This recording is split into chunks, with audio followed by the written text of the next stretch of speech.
This is Ag Matters PM from the Iowa Agribusiness Radio Network, brought to you by the Iowa Soybean Association, your daily recap of the information that affects Iowa's farmers, producers, and consumers, right here in the heart of the heartland. With reports from our award-winning broadcast team of Dustin Hoffman, Riley Smith, and Mark Magnuson. Now, from the IARN studios in Des Moines, here's Riley Smith. Well, good day and welcome to Ag Matters PM from the Iowa Agribusiness Radio Network. I'm Riley Smith.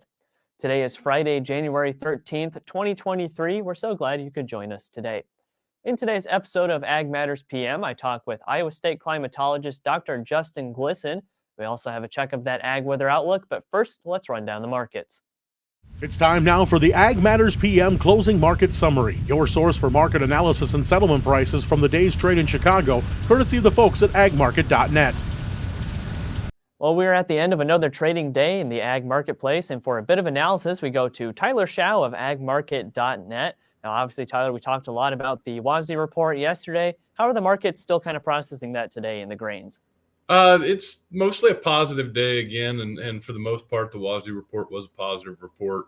I think just the market's still kind of digesting and working through some of the numbers that came in. Really caught a lot of people off guard. You got corn up about 4 or 5 cents right at the moment, right before the close here. I come back to one of the thoughts that I've mentioned multiple times. If you would have told me ahead of the report that they were going to increase yield by almost a bushel per acre and slash usage by 185 million bushels, which 150 of that was exports, which what a lot of analysts were expecting. There's no way I would have told you that we would have come out with a lower carryout on old crop corn. When you pull a lot of acres out, that pulls a lot of bushels out and shows that our production wasn't near what we had expected it to be or what we thought it would be. And so, the market's still digesting that. It's trying to balance that updated supply picture with kind of this bearish export news that we've, been tracking for a while. I think it's got people sharpening their pencils and looking at that balance sheet and just trying to figure out where the risk lies. And for our purposes, we think on old crop, the risk now lies on any type of weather disruption hurting next year's crop is going to be seen as a bullish force for old and new crop corn. So that's a positive for the farmer out there, I think. Soybeans, about the only news additional to the WASDE report was the Buenos Aires Grain Exchange, which is going to make estimates like our USDA does. They came out with estimated production of soybeans out of Argentina at 41 million metric ton.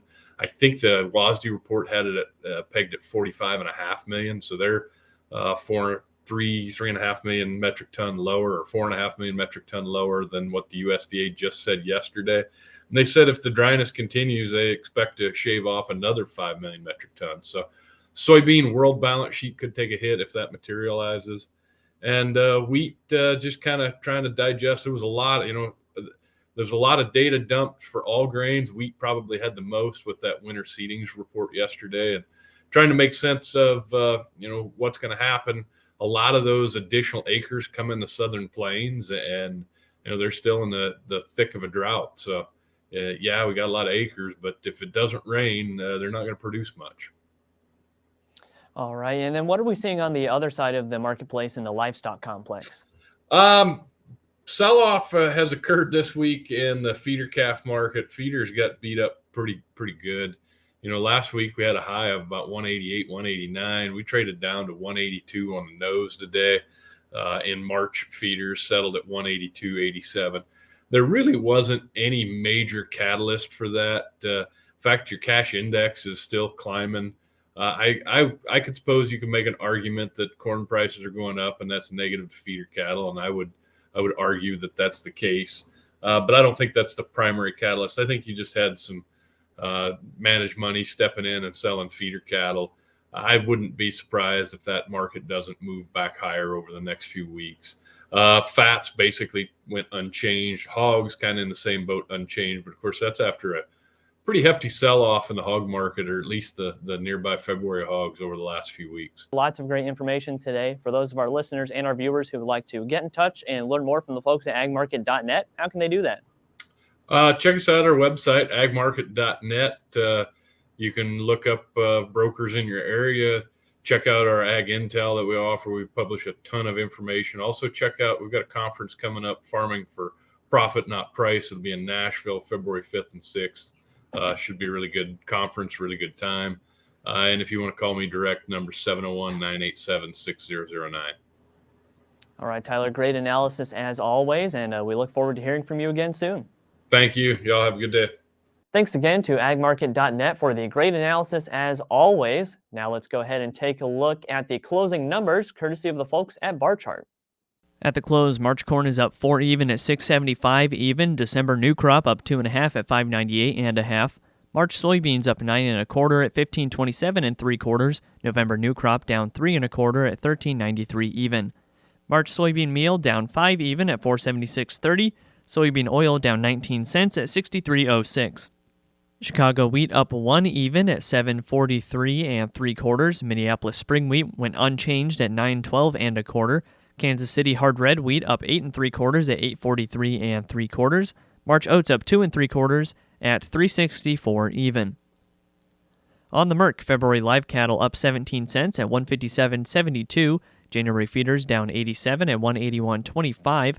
February lean hogs down a dime at 78.65. Pork cutout down 25 cents at 86.90. And Class 3 milk down 6 cents at 19.46. And that's been a check of the markets here on Ag Matters PM. We're going to go ahead and take a quick break to hear from our sponsor, the Iowa Soybean Association and the Soy Checkoff. When we come back, I talk with Iowa State Climatologist Dr. Justin Glisan. This is Ag Matters PM. Iowa Soybean Association is driven to deliver for Iowa's 40,000 soybean farmers. We're proud to provide objective agronomic research, a helping hand with soil and water stewardship, and timely industry news powered by the Soybean Checkoff. Learn more at iasoybeans.com. Welcome back to Ag Matters PM from the Iowa Agribusiness Radio Network. I'm Riley Smith. Well, it's been about a month since the last time we talked with Iowa State Climatologist Dr. Justin Glisan, and obviously a lot has happened since then. We had that winter storm that came through and brought, as low as negative 40-degree temperatures through the state. But then the temperatures warmed up quite a bit, and we even got a little bit of moisture into that subsoil profile and kind of made a little bit of headway onto those moisture deficits. Well, we are here with Iowa State Climatologist Dr. Justin Glisan just for a bit of an update on the climatological patterns that we've seen in Iowa recently. Now, Justin, it's been about a month since we last talked, and a lot has happened since then. But first off, let's just go ahead and take a look at what the drought monitor has and what we're seeing right now. Yeah, good to be with you, Riley, as always. So we've seen some improvement in drought conditions across the state. Now, of course, the soil profiles are basically frozen. We have frost depths across the state of anywhere from 6 to 12 inches down. But we have had warmer temperatures over the last 2 weeks. We're averaging about 10 degrees above normal. So we have seen above freezing temperatures at the surface. 4-inch soil temperatures as of yesterday were in the mid 30s in southern Iowa. So we have seen, with snowpack that has melted from the Christmas storm, some shallow infiltration of water. So if we look at the drought monitor depiction that was released yesterday, we've actually seen a 13% in a decrease of drought conditions, D1 through south central up through northeastern Iowa, where we've had above average rainfall and snowfall in December and January. So again, a slow time of year for improvement or degradation in the drought monitor depiction, given that January is the coldest and driest month. But so far, we're running warmer and wetter than average. Well, and since it's been about a month since we last talked, of course, between then and now, we had quite the winter storm come through and those very frigid temperatures. What are some of the things that we saw from that? Was there any huge damage that came from that, or was it just kind of we were able to hunker down and at this time of year just kind of weather that storm? Yeah, so very strong low pressure system, another bomb cyclone that actually bombed out over the Great Lakes. So between the Great Lakes and the high plains, the Dakotas saw a lot of snowfall and blizzard conditions. Iowa also saw blizzard conditions with the snowfall that we saw. Typically across the state, our snow to liquid ratio is 12 to 1. So 12 inches of snow melted down would equal 1 inch of water. This snow, given how cold the air was, Arctic air that was able to intrude into the upper Midwest, temperatures in the negative teens to negative 20, wind chills in the negative 30 to negative 40 range over several days. So that really did pull down the December average temperature. We were about 4 degrees below where we should be for December's climatologically. Not a lot of impacts across the state besides hampered travel, especially during a busy travel season with the Christmas and holiday season. We did see with that light snow 35 to 1 ratio, so extremely dry snow. Any wind will loft that snow, and hence you get low visibilities and driving conditions again were treacherous. Not a lot of moisture out of that snow, but again, any moisture that we can get is beneficial in terms of snowpack or melt as we've had over the last few weeks. Well, and you mentioned this earlier, but pretty much right after that storm, we kind of had an almost in some parts of the state a 100-degree temperature swing up to normal than average temperatures to start the year off. And like you said, that's caused a little bit of moisture penetration into the soil profile. How much has that been helping so far? Of course, any moisture helps, but by nowhere near what we need to have. If you look at northwestern Iowa, as drought started in May and June of 2020, those precipitation deficits over the last 2.5 years have stacked up into the 15 to 25 inch range. So yes, we've had some rebound over especially early December and into January with the warmer temperatures. If you look at 2022 in general, only 3 months of the year were above average precipitation wise, and 2 of those months were November and December. So we did see some more water get into the tank for the next growing season before the soil profiles froze up. But we definitely need to get into a wetter pattern and have a good snowpack that's able to infiltrate into the ground as we thaw through late winter into early spring. Right, like you said, this is a warmer than average January. It's supposed to be the coldest month, but for precipitation-wise, what is it, or I guess how does right now, with there really not being any snow on the ground, how does that compare to what we usually see? Yeah, great question. So if you were to look at a snow depth climatology, so the actual snow depth on the ground versus where we should be this time of year, we're actually in another type of drought, a snow drought. So portions of the northern third of Iowa have some snowpack on the ground, but still generally below average across the state. You look at the upper Midwest, when we talk about Mississippi and Missouri River levels, very low right now, given dry conditions through late summer and in fall for both basins. We have an above average snowpack, anywhere from 6 to 20 inches above normal. So that would be great as we get into spring melt for raising our stream levels and our river levels, but definitely below average for the state right now. All right, and then moving forward, with these warmer than average temperatures we're seeing right now, do we expect any time, soon where we could see those temperatures maybe return to a more normal level, or is this trend going to continue? It looks like the trend is trending back towards near normal. And then as we look at those short-term climate outlooks, 6 to 10 and 8 to 14 days, we do see some semblance of higher probabilities of colder temperatures creeping in from the West Coast, moving our way. So potential for a winter system later next week with potential for snowfall. So it looks like the pendulum swinging back to where we should be, and then to colder temperatures potentially towards the end of the month. All right, and then of course, planting season is going to be here before we know it. In that spring season, of course, with us still being in these drought conditions, I mean, like you said, a snow drought on top of that as well. What's the time frame really to kind of get that moisture back and just make somewhat of a headway on those deficits? Yeah, so if you look at those longer term deficits, we would need several months of above average precipitation to really help extinguish those deficits. So, out a year for the driest parts of the state where we have D3 and D4 conditions. Now, we're currently in the third year of La Nina, and again, that is a cold sea surface temperature anomaly that impacts where the jet stream sets up over the United States and hence the storm track.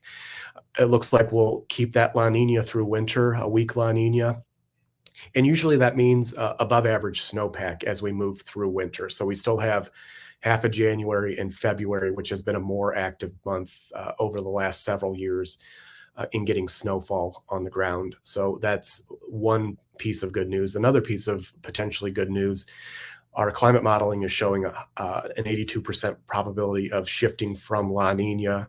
Again, the third year, when you go back to 1950, only 2 events of this 3-year magnitude of La Ninas.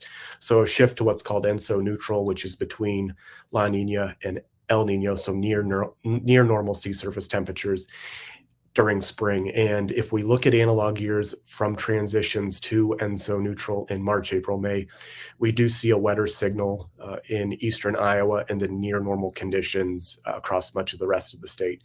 So that signal, coupled with the potential for a more snowpack as we move through the remaining weeks of winter, could suggest we do start putting dents in those precipitation deficits as we get into spring thaw. All right, Justin, is there anything else climate-wise that our listeners and our viewers should know today? No, so everybody wants to know about the year in recap for 2022. Given how dry it was, I mentioned only 3 months of 2022 were above average on the precipitation front. Temperatures were about a degree below average. So the 47th coldest year out of 150 years of records, but the 25th driest year, again, out of 150 years. Now, that colder signal that we saw through the year, of course, we did have months that were warmer than average, but overall, having cooler temperatures did help mitigate some drought expansion and intensification. You look at the last widespread and pervasive drought, which was 2011 through 2013, we had very warm temperatures throughout much of those 3 years, which exacerbated those precipitation deficits. So having these cooler temperatures through the year overall did help some in terms of those longer term precipitation deficits. And as always, if anyone wants to get in touch and learn more, where do they go to find that information? Yes, a few ways there. So go on to Google Iowa Climatology Bureau. It'll bring you to the Department of Agriculture's climatology website, all kinds of records, plots, maps, any kind of information that you'd ever need. If you can't find it, my email address is justin.glisan@iowaagriculture.gov, and my direct phone line is 515-281-8981. Well, thanks again for the great conversation as always, Justin, and we look forward to talking with you again soon. Thanks, Riley. Always nice to be with you. That again was Iowa State Climatologist Dr. Justin Glisan. And now before we go into the weather update, we have Dustin here on the show today. Of course, he is down in Brazil right now. Dustin, just give us a little bit of an update on just what's going on down there. Well, just got in maybe an hour or so ago, got into the hotel, settling in. But I can tell you the one thing they've got that we don't have right now, and that's rain. We are in the capital of Brasilia. I'm staying right on the federal quarter. Mind you, if you've been paying attention to the news the last week, you know what's been going on there. There is military at every intersection, door entrance, federal police everywhere, plus city police. It's an interesting situation, but the people are still positive there about it. But no, it's been raining. In fact, honestly, except for Sao Paulo, everywhere I went on this trip so far has been raining or misting, from Des Moines to Atlanta to Sao Paulo to Brasilia here. But it is very green here, and that's one thing we were talking about during the markets. It was very green, and so we're going to be going out here in the next couple of days. We're going to do a touristy thing tomorrow and Sunday, kind of kick off the tour we're on. The Comstock Investment guys out of Royal, Iowa, are putting on this tour, and we're getting sponsored, of course, by Pivot Bio for our reports we're sending back. So we're going to be doing the touristy things. Obviously, you want to see some of the things as long as you're here, but then we're going to be going to places like Mato Grosso, where they're harvesting soybeans and coming behind with the safrinha corn crop. We're going to be seeing that happen right in front of our face. We're going to be going to a cotton gin. We're going to be seeing ethanol production. We're going to be seeing cattle operation. There's a lot of things that we're supposed to be doing here that are going to really give us a good insight into what those crops look like. But if the crops are anywhere looking as good as the vegetation around Brasilia right now, and I mean, everywhere I've seen from the sky, it's green everywhere. I mean, there's not a dry spot to be found. There's the trees are lush, everything. So, I mean, I'm not doubting that we're going to see good looking crops when we come here. It's not just, Brazil and Conab, blowing smoke, that they're actually got some good crops. Will it be enough to offset Argentina? And, with the wind and rain we saw today, if you've got mature corn, or if you've got areas where there might be some corn, I should say, or soybeans that are maturing, I should say, wind like that does not bode well for mature beans. So it's going to be interesting. We'll see what's out there. Right, of course, and you'll be there for the next 12 days, and we wish you luck with that, and we look forward to potentially hearing from you as you kind of go through and see what's going on. Yep, appreciate it getting me on here this afternoon, and again, we want to thank Pivot Bio for their sponsorship of these reports, and we'll be sending more back here as we get things rolling here down in Brazil. All right, well, thanks again to Dustin for stopping by and having that report today. As for right now, let's go ahead and take a look at that ag weather outlook. Well, as Dr. Glisan said earlier, those temperatures that we're experiencing right now are still warmer than average, and it looks like that's going to continue for a little while, at least through this weekend. We're just going to have some pretty nice winter conditions and really not much to complain about. So let's go ahead and take a look at what the National Weather Service has in store for the next 24 hours.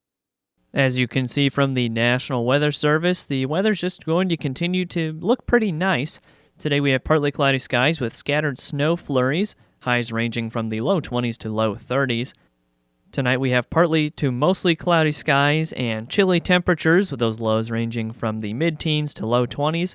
Tomorrow will be mostly sunny and breezy with above average temps, those highs ranging from the upper 30s to mid 40s.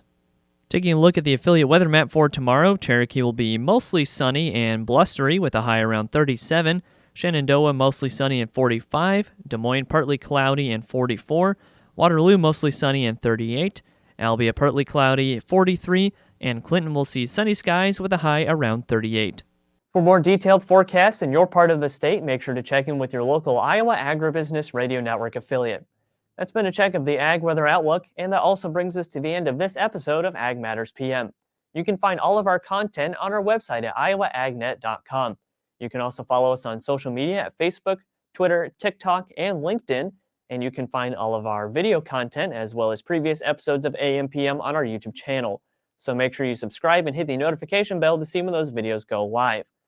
Don't forget as well our free Twice Daily Market podcasts on Apple, Amazon, Google, Spotify, and Podbean. From the IRN studios in Des Moines, I'm Riley Smith. On behalf of Mark Magnuson and Dustin Huffman, who is currently in Brazil, thanks for watching. This has been Ag Matters PM.